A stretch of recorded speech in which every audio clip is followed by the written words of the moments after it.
All right. Um, Emily, how are you today? I'm good. How are you? I'm good. So, uh, I'm Brian.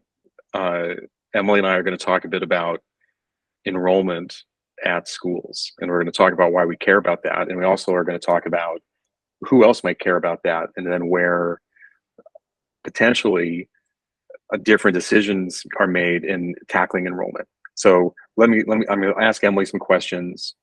We'll talk through various things we have an opinion on, and we'll see where that takes us. Sounds So, good. first question is, from your point of view as a technologist and as a provider of websites, who cares about enrollment? At the end of the day, all schools care a little bit about it, but definitely schools that are recruiting families, such as private schools or charter schools. So anybody looking outside of their neighborhood school cares a lot about enrollment. Um, People Yeah, at the school who care about those enrollment, board members, administrators, business office, um, some of the auxiliary programs. If you want a strong art program or a strong music program, you got to have enough kids to support those things. So it tends to be kind of that at an administrator or board level. right. Now, what about public schools? You didn't mention them. Care? Um, I think more and more over the past couple of years, smaller neighborhood schools have started to care because people are going other places. Some states have school choice, so I can get tax vouchers to go to private schools. That makes it more affordable. And then in a lot of states, charter schools have really made a big footprint and taken a lot of the neighborhood kids away. So yeah, I think public schools do need to care, but I'm not sure they all have quite figured out how to do that yet, since it hasn't been a Yep, part of their landscape. yep, yep. Now, when I think about just moving around, say California or other places I've been, the schools that seem to be the most persistent about asking for students right now seem to be home schools, online schools. We have a K-12 program. Your kid could be in that right now. They've got a billboard. They're advertising heavily. I don't see a lot from anyone else, and that is just a subset. So I think also part of what is interesting to consider is that's a that's everywhere now. You could be in any city, and Yep. that school could be available to you. Their websites, you just drove past the billboard that talked about it. So when you talk about private schools and charter schools, that's like a subset of the charters. And while I think they're overrepresented in the sort of conventional marketing, all the schools you just listed, publics, private, and charters, I don't think they even think about that stuff generally. I think it's the exception. Um, and I think part of what's happened too is the public schools are going to have their lunch taken if they don't think about this, because charter schools from at least in most states, you can go to that homeschool charter with your public money. Yep. It's a public school in the sense that it's publicly funded. It just isn't your neighborhood school. So what I see is potentially a pressure to pivot that the public schools have to consider. That's interesting to consider, and they may not have that same infrastructure you mentioned of boards and business offices and such. Maybe they do, but it varies. Um, so those are sort of our groups, right? Charters, private, public schools. And then the other thing I wanted to ask about was where parents fit into the mix of this. For example, there's only a finite number of kindergartners in a particular geography, say the Sacramento metro area or Jacksonville, Florida. So wherever you are and whatever your school type is, those parents are actually the audience, right? Correct. How do you explain, or what are the tools broadly available for a school to try to explain who they are to a parent that you see? Yeah, it's interesting. I think a lot of schools feel like word of mouth is the best tool for parents, but oftentimes, as a parent, you might hear the name of a school, and the first thing you're going to do is you're going to look it up, right? You're probably going to do it from your cell phone while you're at your 4-year-old's gymnastics class or soccer practice. And so I think what schools need to be thinking about is what is that experience on their website. So often they're thinking about current families or state requirements that must be there, but really parents care about where is my child going to go to school? What is that education experience going to look like? They're interested in sort of seeing a day in the life through photos. They really aren't interested in reading your long mission statement or 4 paragraphs about the 100-year history of your school.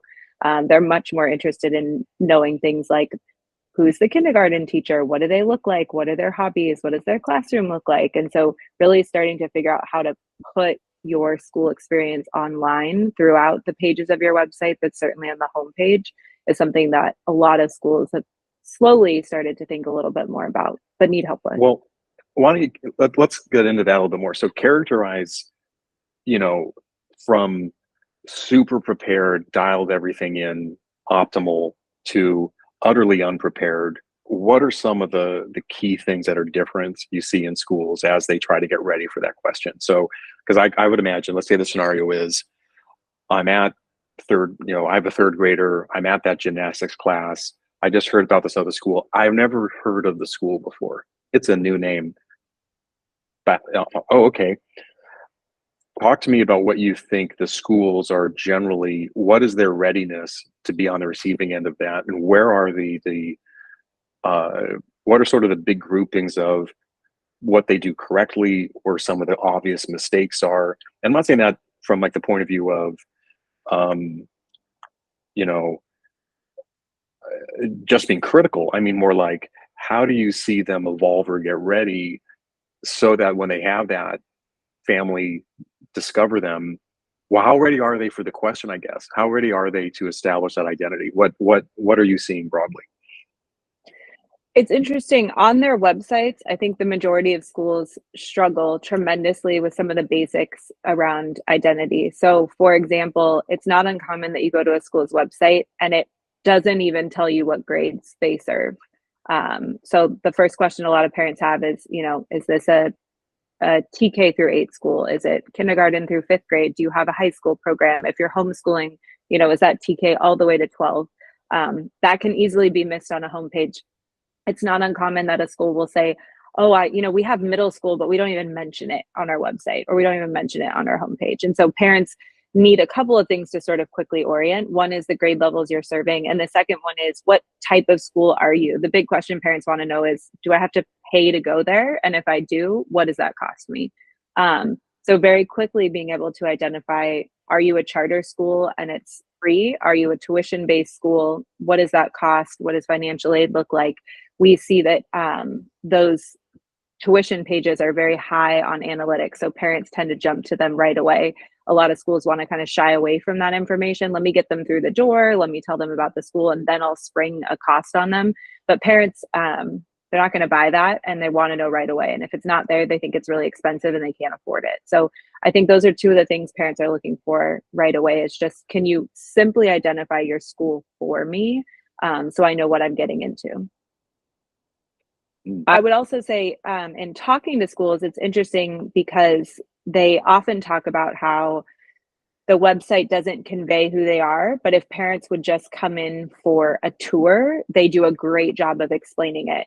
And one of the things I've talked to schools about is, well, why don't you take that tour that you do and have someone walk around and write the things down that you say? So you'll see on a website, someone might say, you know, learn more, or click here, versus, discover this kindergarten classroom, come see our students in action. So if you start to write down the way people are verbally describing in a tour what's happening at the school, very quickly we can change the words on the homepage to really start to translate the experience that's happening at the school, and really get parents to engage and dive in, right? As a parent, prospective parent, I want to discover more about your kindergarten program, or I want to see the field trips that the middle school is going on. But I might not want to click here or read more. So the money factor, definitely a prominent one. Yep. I can see the turnoff of, you want me to fall in love with the school first and then tell me how much it costs, right? That reminds me of trying to buy cars. Yep. So, but I will say, there's a level of getting to know the school you're describing, which ultimately turns into this, like, I could see my kid here. Yep. My kid will be all right here. This is safe for my child, my very precious person I'm responsible for. Um, and so then you mentioned the tour, the virtual aspect of that, that they can start to get to know the school online. What are the stages that go from I've learned of the school to the enrollment that you see as sort of conventional things to get right? Right? Like, is that a call to school? Is that make a visit? What is sort of the is there a one size fits all of like at least do these things? I think there's a couple of things. I think for most prospective parents, they're exploring a lot of school options and they don't want to give too much information. So looking at something like an inquire now form, whereas a prospective, yeah, Parent doesn't want to give a lot of information, right? correct. They're just shopping. Yeah, They're window shopping. Yeah, they're window shopping. They do not want to provide you with their phone number. They probably will give you an email, but they don't want to commit much more than that. But as the school, you want to capture whatever information you can. So if all they're willing to give is an email, you still want to take that, right? Because you can at still least reach that. out to Yeah, them. You can follow up. You can give them the option to put a phone number, but don't require it. There are definitely people who will stop right there and say, I don't want someone to call me and start questioning me or try to convince me to go to your school. I want to explore that, figure it out on my own. So a simple inquiry form can be a really great way to just capture a little bit of information without it feeling overwhelming. well, one thing I can note too is I made the mistake once of putting my cell phone number on a solar panel installer inquiry Oh, form. no. Yeah, no, How many I calls was did you get? assaulted. Oh, well, by how many different people? It was a barrage, and Yeah. I think they had been trained to respond aggressively as rapidly as possible. So it was within seconds that I was getting blown up, and I basically learned the lesson. I'm not putting my phone number out there again. Yeah. And I was joking with some of our colleagues about doing that, and they were like, "That's why you don't give your phone number." Anyway, so I mentioned that example of the parents are the consumers of all these things, right? Mhm. And they're going to have seen many different forms. The school has to potentially consider the context of what else might that person be, you know, having an experience as they try to decide, are they going to tell you who they are? They don't have to tell you who they are. You're not entitled to it. And if they've been burned by who's abused that information, yeah, you got to earn it. Um, um, okay, why don't how about this? Is there an example or two you would could describe where uh, that sort of intake and those handshakes of like, okay, you just learned about us, you learned a little bit more, we got a little information from you. Describe that in the ideal, and I think that'll be my last question for you. Um, Okay. where when that all goes correctly, what are some of the key things you see? Yeah, I think it's a lot about giving potential parents options. So that inquiry form we talked about can be an option, but as a school, you know that often getting people to come to a tour, getting being able to share a video that you might have, there may be other things that you want to engage them with, and giving them the option to do that on the website is great. So if you have a tour, put it right there. Schedule a tour with us. Have the calendar there. Let them click on it. They can self-select. I'm going to come at 9 a.m. on Monday, and I'm ready to go. You don't need to do much more between them signing up and them actually showing up on campus, and just be ready to warmly welcome them. Online applications are also a big thing. So even though you likely need them to go through those steps, inquire, maybe take a tour, you still want to have an online application available. There are schools out there that still require parents to fill out, 5, 10 pages of forms. If you have multiple kids, you're doing it multiple times. And that can be a turnoff, especially if you have a kindergartner and you're applying to 4 or 5 schools. You might decide just to skip the ones that require paper. So making sure that you have that online application for them ready to go. And then making sure that the handoffs for those things go well. So when I fill out an inquiry form, what's the email that I get back to at least confirm the school got my information? I don't think you need to be like the solar panel guy and call 10 seconds later, right? Schools are busy, but what is that automated flow or process that happens when I sign up for a tour?